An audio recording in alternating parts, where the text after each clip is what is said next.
Good afternoon, everyone. I wanted to talk about, and I've looked it up. I can't find English. It's a language.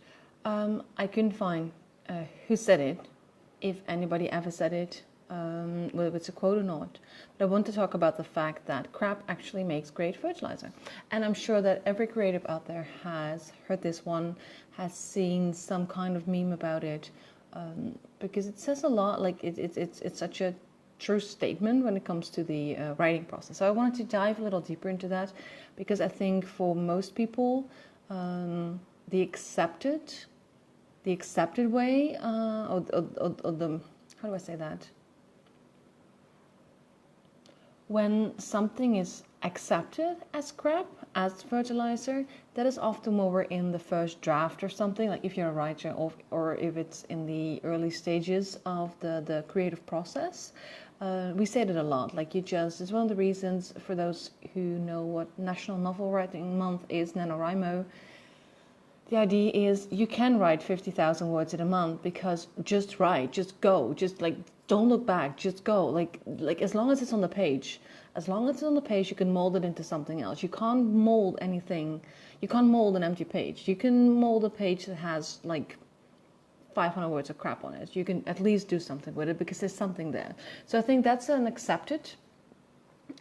very much an accepted idea, that the first draft should be shit. Right? And I'm sure that whatever creative endeavor you're in yourself, there's a similar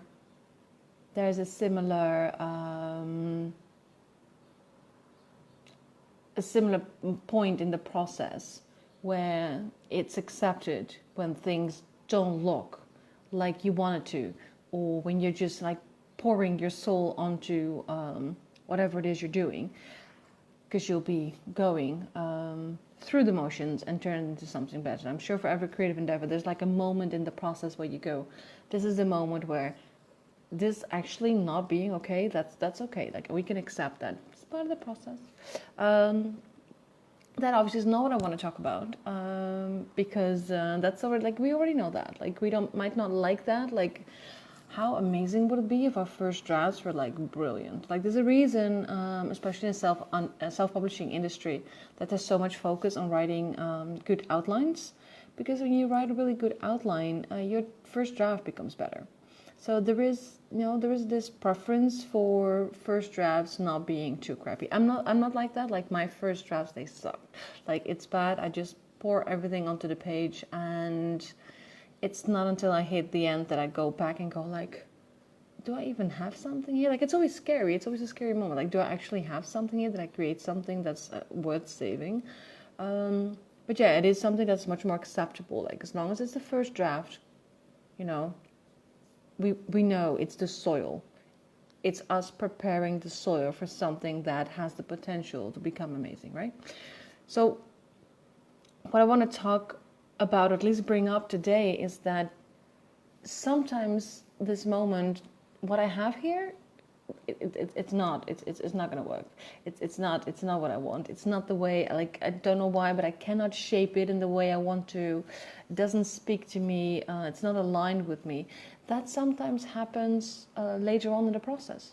That doesn't always happen during the first draft or the first drawing or whatever you do. Sometimes that happens like when you're almost done. Like, you're almost done with something. You've put so much energy into it, so much blood, sweat, tears, and you have to admit to yourself, this is not how I envisioned it. This is not what I wanted to put out. So am I gonna finish it? Like, am I gonna do this? Am I gonna try save it, or is it time to sort of give up and say, this is beyond saving, this, I cannot do this? Of course, it also happens, and this is my point, like, the further on in the process this happens, the moment you go like, is this worth actually seeing through? The later that happens in the process, the harder it will be. Like, the more difficult it becomes to admit to yourself, no, like, I need to stop this. This is not where I want it to go. I don't think I can save it. Like, there's no, I don't see it. I don't see it happening. Sometimes this even happens after we put something out.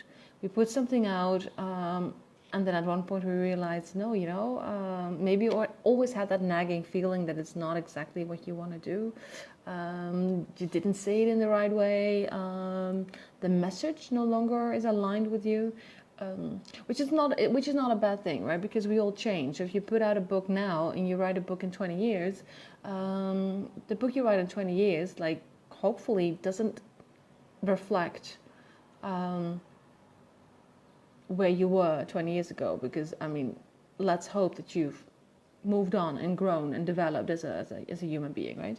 So it's not necessary to, like, take all those books that you've written before away. If they still aligned with who you were then, that's perfect, right?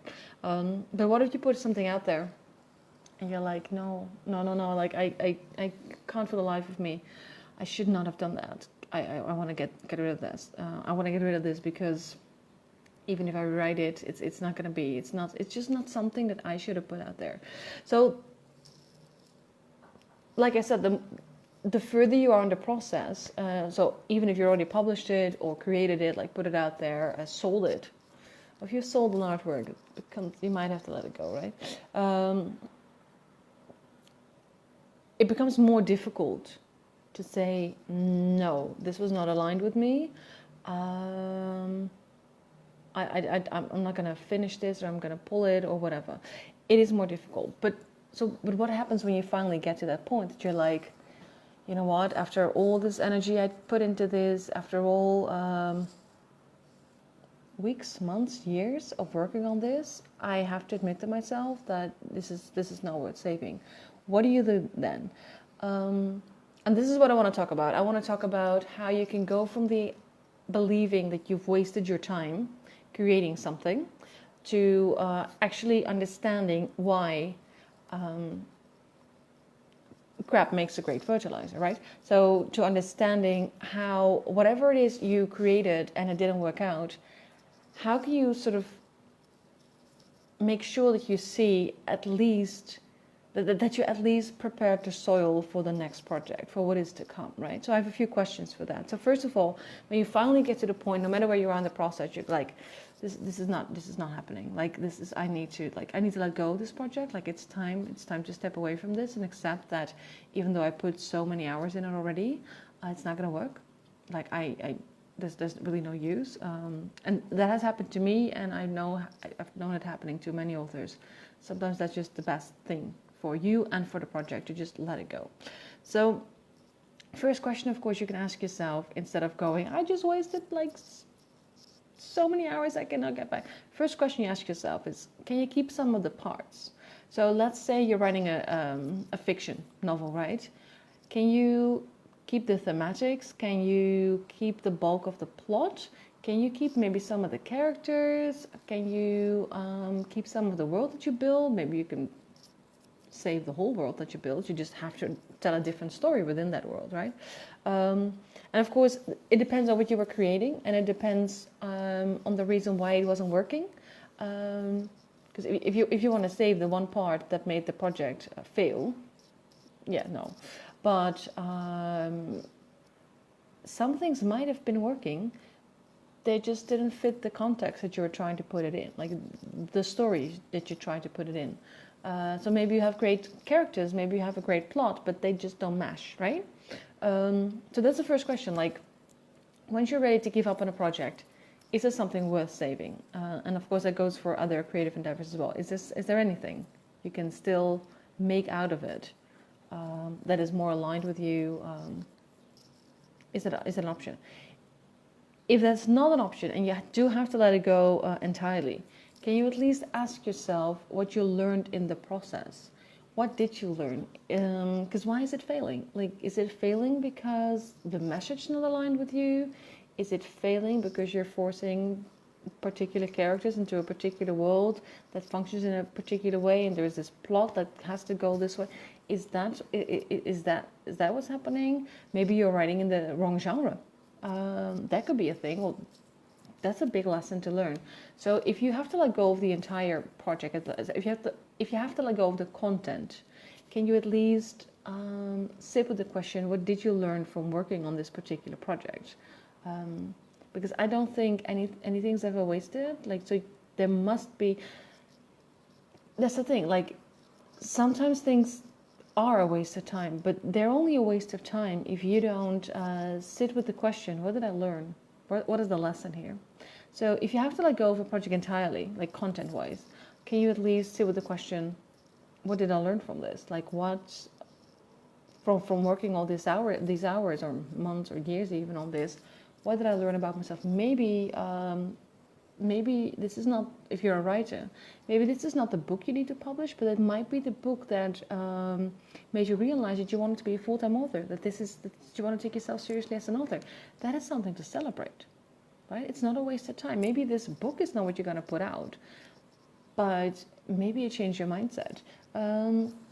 Maybe writing this book made you connect to particular people that are a huge benefit in your life. Like this, I mean, I can go on forever. Right? This can be endless. Like it doesn't have to be straightforward. As in, because of this book, I spent so many hours writing, so I became better in grammar. Like which is a very valid reason.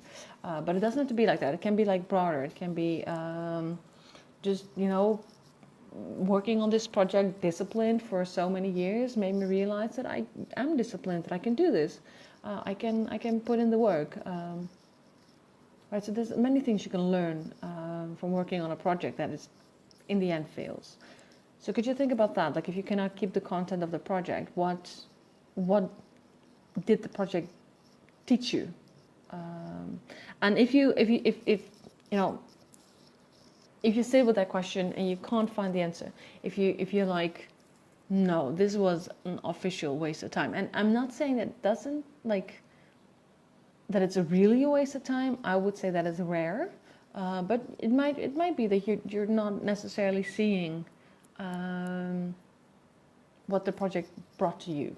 That's possible, right? So the next question, of course, would be, can you at least embrace the fact that with every second that you worked on this project, you've been massaging, working that creative muscle, and that cannot have been a waste. You have been creating, maybe the ideas that come up now, once you let go of this project, maybe these ideas would have never come to you if you hadn't practiced your creative muscle the way you did, just by sticking to this particular project. Also, another thing, like, can you at least applaud yourself for sticking with something this long, even though you might have benefited you if you let go a little early? Like, depends on how long you stick around. Like I said, like nothing is ever a waste. So even just thinking about the hours that you put in, like the hours you put in brainstorming, world building, you work like massaging, working out that creative muscle, and you need that. So even if you're have been writing something that's not going to be worth putting out there, you might even be embarrassed about it, you have been working out, and that's really something. And I think it's such a shame that we tend to go, especially I would say in the self-publishing industry, you don't want to waste any time. Which I get, because the more time you spend working on books that are actually like aimed at the same purpose, and that for self-publishing, it's the main discourse, and people who follow me know I'm quite critical of it. The main discourse would be that you have to write as many books as you can, preferably in a series, because series sell better than standalones, stuff like that. So it's very difficult, like within that discourse, to allow yourself to sit still and go like, this was not a waste of time, because I've been strengthening, at the very least, my creative muscle. But that the discourse is asking you to put out as many books as you can per year, doesn't mean that you cannot embrace your own pace, and do the whole okay, so I'm not going to put this out there, but what did I learn from this? What can I keep from this? Can I keep anything? And what's, like, if anything, it made you a better writer because you practice and practice and practice, and that's a gift in and of itself. So that's I wanted to try to bring that across today. That when we say, when we have to leave something behind, it is more difficult as we are further on in the process, because we often get stuck in the whole, this was a waste of time, can I still save this? But I do hope this helps remembering, because you know this on some level, that it was never a waste of time to begin with. It's all useful because it's all you practicing, honing your skills, at the very least. I mean, you might get much more from whatever you were creating, but at the very least, you've been honing your skill, and that's not something to think light of. So that's what I wanted to say today. If you happen to have, if you happen to work on a project that you're like, what do I do with this? Is this crap, or am I struggling because it's crap, or am I struggling because I'm procrastinating for some reason? What do I do with this? I do, as some of you know, I am working on a book of tarot spreads for creatives, writers and other creatives, and I do have a spread called "Should I Stay or Should I Go?" and it asks questions about this, should I stay or should I go? Is it time to give up? What happens if I quit now? And what happens if I stick with this project, right? So if you're curious in me doing a reading for you about this particular project that you're working on, send me a private message, a PM me, DM me, and I'll send you my rates. Because maybe if you're stuck, I can help you get unstuck. Okay, I'll see you all next week. No, I won't see you all next week. It's my birthday, upcoming Saturday, and I will be doing some giveaways. And I haven't figured everything out yet. I'm also talking to other people what we're gonna do. As you know, people who have me on Instagram know that I've been busy saving cats and kittens mostly. So yeah, it's not been a priority at the moment. But I will be brainstorming that today, so I'll get back to you as soon as possible. So I won't see you next week. I will see you this Saturday to celebrate my birthday. 33. I'm looking forward to it. See you soon anyway. Bye-bye.